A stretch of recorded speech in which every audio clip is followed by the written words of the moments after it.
नमस्कार विद्यार्थी मित्रों, आमचे YouTube channel science and education कॉरिडॉरमध्ये आपले सर्वांचे स्वागत। CET सेल BEd अपडेट 2024 या संदर्भातील व्हिडिओ आपण पाहत आहोत। विद्यार्थी मित्रों, आपण जर आमच्या चॅनलवरती नवीन असाल तर कृपया चॅनलला सबस्क्राइब करा, तसेच व्हिडिओ आवडल्यास नक्कीच मित्रपरिवारामध्ये शेअर करा। तर चला पाहूया आपल्या CET सेलवरती ज्या टॅब आहेत तर त्या कशा प्रकारे कार्यान्वित झालेल्या आहेत। गूगल क्रोममध्ये CET सेल असं टाईप करून सर्च केल्यानंतर आपण ह्या पेजवरती पोहोचतो। CET सेल याला आपल्याला क्लिक करायचं आहे। याला क्लिक केल्यानंतर आपण परत एका पेजवरती पोहोचतो। आपण या वेब पेजवरती पोहोचतो आणि येथे आपण पाहू शकता, येथे ज्या आडव्या रेषा आहेत त्यांना आपण क्लिक केल्यानंतर आपल्याला होम पेज पाहायला मिळतं। त्यामध्ये होम, अबाउट, CETs, कॅप याबद्दल आपल्याला माहिती पाहायला मिळते। आपण CETs याला क्लिक केल्यानंतर विविध CET म्हणजे 2022, 23, 24, 25 आगामी CET जे आहे त्या CET सहित आपल्याला काही इथे त्याच्या ज्या CETच्या डाटा आहे तो पाहायला मिळतो। त्याला आपण क्लिक करूया। याला क्लिक केल्यानंतर आपण जातो आपल्या होम पेजवरती, जिथे आपल्याला साइन इन करता येते। रजिस्टर ईमेल ID आपल्याला इथे इनरोल करावा लागतो आणि तो इनरोल केल्यानंतर पासवर्ड आपला टाकावा लागतो व साइन इन करावे लागते। पासवर्ड हरवला असल्यास, लक्षात नसल्यास आय फॉरगॉट माय पासवर्ड असं करूनही आपल्याला पासवर्ड रिसेट करता येतो। विद्यार्थी मित्रों, त्या पेजवरून आपण इथे लॉग इन झालेलो आहोत। लॉग इन झाल्यानंतर आपल्याला अशा प्रकारचा होम पेज पाहायला मिळतो। त्यामध्ये रजिस्ट्रेशन याला आपण क्लिक करूया। तर येथे आपल्याला माहीत आहे आपलं जे BEd आहे, BPed आहे, MEd आहे, MPed आहे, तर हे सर्व बाबी आहेत विद्यार्थी मित्रों त्या एकाच घटकाअंतर्गत आपल्याला आलेले पाहायला मिळतात, ते म्हणजेच हायर एज्युकेशन। तर हायर एज्युकेशन टॅबमध्ये मग काय आहे इथे तर LLB 5 इयर्स, LLB 3 इयर्स, त्यानंतर महा BEd general special and ELCT BEd हे एकाच बाबीमध्ये आपल्याला पाहायला मिळते। तर इथं इनरोल असं आपल्याला पाहायला मिळते व बाकीच्या टॅब आहेत त्या परीक्षा आपण न दिल्या असल्यामुळे आपल्याला रजिस्ट्रेशन क्लोज असं पाहायला मिळते। अजून एक CET आहे जी महाराष्ट्र शासनाने CET सेलने डबल घेण्याचं ठरवलेलं आहे, त्यामुळे ह्याचे रजिस्ट्रेशन जे आहेत ते लवकरच चालू होतील अशा प्रकारचा मेसेज आपल्याला इथे पाहायला मिळतोय। तर हा झाला लॉग इनचा भाग। त्यानंतर आपला प्रोफाईल आपल्याला चेक करता येतो।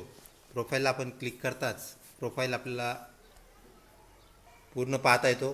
त्यानंतर हॉल तिकीट, ॲडमिट कार्ड जे सध्या अवेलेबल नाही ते आपल्याला परत आपलं रजिस्ट्रेशन चालू झाल्यानंतर CET सेल अवेलेबल करून देईल अशी अपेक्षा आहे। स्कोअर कार्ड जे सध्या आपल्याला अवेलेबल दिसत नाही ते सुद्धा अवेलेबल होईल आणि ज्या दिवशी आपला कॅप राऊंड चालू होईल म्हणजे 12 तारखेला ही टॅब आपल्याला चालू झालेली पाहायला मिळेल। सध्या ती हाईड कंडिशनमध्ये आपल्याला पाहायला मिळते। अशा प्रकारे आपल्याला लॉग इन करायचं आहे। लॉग इन पेजवरून समोर यायचं आहे। विद्यार्थी मित्रों, ॲडमिशन प्रोसेस आपण वरती स्क्रॉल केल्यानंतर हे आपल्याला पाहायला मिळतं। CET examination portal, candidate help module, institute help. त्यानंतर आपण वरती स्क्रॉल केल्यानंतर आपल्याला इथे इन्स्टिट्यूटची संख्या पाहायला मिळते, किती इन्स्टिट्यूट आपले या भागामध्ये इनरोल झालेले आहेत।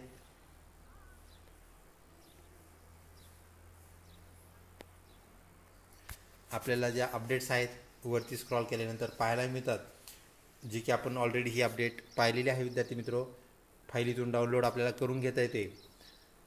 त्यानंतर आपण इथे पाहू शकता अजून एक MCAची कॅप प्रोसेस सुरू झालेली आहे।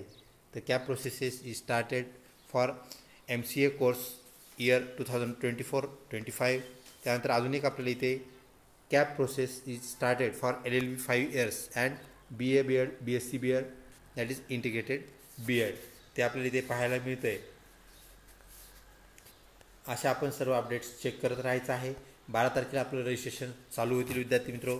त्याचं नोटिफिकेशन जे की आपण ऑलरेडी पाहिलेलं आहे, आपण इथे क्लिक करून ते चेक करता येईल।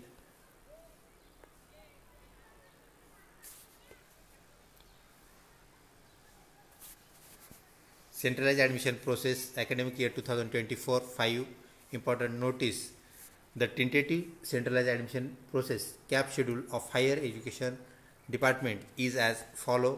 तर आपला जो शेड्यूल आहे इथे सांगितलेला आहे, CET cell has conducted various CETs, then direct secondary admissions पण काही कोर्सेसला मिळतात, BEdला मिळत नाही हे लक्षात घ्या। तर टेंटेटिव्ह शेड्यूल इथं काय केलेला आहे त्यांनी अपलोड केलेला आहे आणि आपला बीएडचा जो शेड्यूल आहे तो 19 नंबरला आपल्याला पाहायला मिळतो जो की 12/7/2024 पासून सुरू होईल, इनॅक्ट झालेला आपल्याला पाहायला मिळेल. त्यानंतर विद्यार्थी मित्र आपण बॅग घेऊया. बॅग घेतल्यानंतर परत आपण होम पेजवरती आल्यानंतर इथे कॅप शेड्यूल त्यानंतर सर्च इन्स्टिट्यूट याला क्लिक केलं असता आपल्याला जे इन्स्टिट्यूट महाराष्ट्रामध्ये विविध प्रकारचे आहेत त्यावरती आपल्याला जाता येते. त्यानंतर आपण परत त्याला टॅप करूया. टॅप केल्यानंतर ज्या टॅब ओपन होतात त्याला आपण स्क्रॉल करू. आपण इथे पाहू शकता डिपार्टमेंट नेम, त्यामध्ये आपल्याला हायर एज्युकेशन अंतर्गत बीएड आहे त्यामुळे आपण हायर एज्युकेशन निवडलं आहे. आता इथं ऑल जे कोर्सेस आहेत त्याचे नावं आपल्याला इथे पाहायला मिळतात. BPEDचे बंधू भगिनी इथून आपले इन्स्टिट्यूट्स चेक करू शकतात, इन्स्टिट्यूटची संख्या चेक करू शकतात. तसेच BPED, MPED, MAD, integrated BEd हे सर्व आपल्याला पाहायला मिळते. आपण इथं जनरल बीएडसाठी बीएड याला क्लिक करूया. सब कोर्स कोणता, तर ऑल कोर्सेस बीएड आणि जनरल बीएड. त्यानंतर इन्स्टिट्यूट कुठल्या प्रकारचे, तर गव्हर्नमेंट इन्स्टिट्यूटला आपण क्लिक करूया आणि सर्च असं म्हणूया. आता आपल्याला फक्त गव्हर्नमेंट इन्स्टिट्यूट जे महाराष्ट्रामध्ये स्थित आहेत ते पाहायला मिळतील. तर आपण इथे पाहू शकता यवतमाळ येथे स्थित असलेलं गव्हर्नमेंट इन्स्टिट्यूट आपल्याला पाहायला मिळते. बीएड अंडर ग्रॅज्युएट कोर्स आहे. त्यानंतर त्याचा पत्ता आपल्याला पाहायला मिळतो. Status government college. त्यानंतर दुसरं जे आहे इथे बुलढाणा येथे स्थित असलेलं गव्हर्नमेंट कॉलेज आपल्याला पाहायला मिळतं. अकोला येथे स्थित असलेलं गव्हर्नमेंट कॉलेज. त्यानंतर अंबाजोगाई डिस्ट्रिक्ट बीड येथे असलेलं आपल्याला गव्हर्नमेंट कॉलेज पाहायला मिळतं. त्यानंतर औरंगाबाद येथे स्थित असलेलं गव्हर्नमेंट कॉलेज आपल्याला पाहायला मिळतं. त्यानंतर परत भंडारा तसेच कोल्हापूर येथे स्थित असलेलं बीएड कॉलेज आपल्याला पाहायला मिळतं. Government college of education Nanded येथे स्थित असलेलं सुद्धा आपल्याला बीएड कॉलेज पाहायला मिळतं. तर आपल्याला अशा प्रकारे इन्स्टिट्यूट सर्च करता येतात, पाहता येतात. यात आपल्याला गव्हर्नमेंट कॉलेज आणि सर्वात जास्त विद्यार्थी मित्रो अनएडेड कॉलेज ज्याला आपण विनानुदानित कॉलेज म्हणतो, महाराष्ट्रामध्ये सर्वात जास्त विनानुदानित कॉलेजेस आहेत. ही गोष्ट आपण या अनुषंगाने लक्षात घ्यावी. त्याप्रकारे आपण सर्च करून आपल्याला जे कॉलेज पाहिजे आहे, गव्हर्नमेंट पाहिजे आहे, अनएडेड पाहिजे आहे, एडेड पाहिजे आहे, मायनॉरिटी कॉलेज पाहिजे आहे, सर्व कॉलेजेस आपण सर्च करू शकता.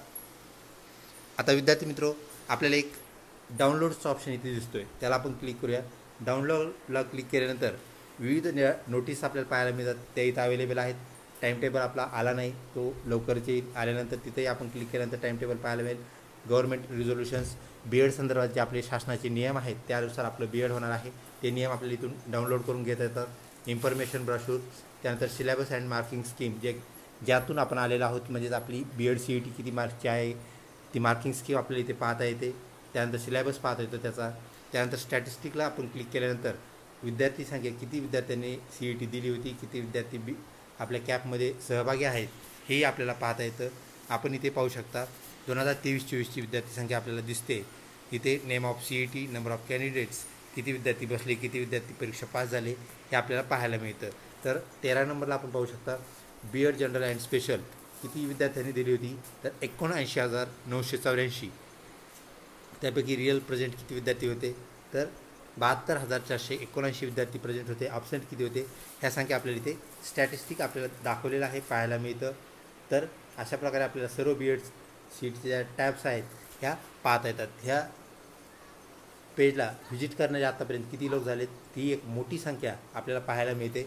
विद्यार्थी मित्रो, ह्या ऑनलाईन वेबसाईटला आपण नियमित भेट देऊन आपल्या अपडेट्स घेत राहायचं आहे. आपले रजिस्ट्रेशन्स 12 तारखेपासून चालू होणार आहेत. त्याचा उर्वरित शेड्यूल आपल्याला लवकरच मिळेल. आणि व्हिडिओ जर आवडला असेल तर नक्कीच व्हिडिओला लाईक करा, तसेच आमच्या चॅनलला सबस्क्राईब करायला विसरू नका व ही महत्त्वपूर्ण माहिती आपल्या मित्रपरिवारामध्ये सुद्धा शेअर करा. लवकरच भेटूया पुढच्या महत्त्वपूर्ण व्हिडिओमध्ये. तोपर्यंत धन्यवाद.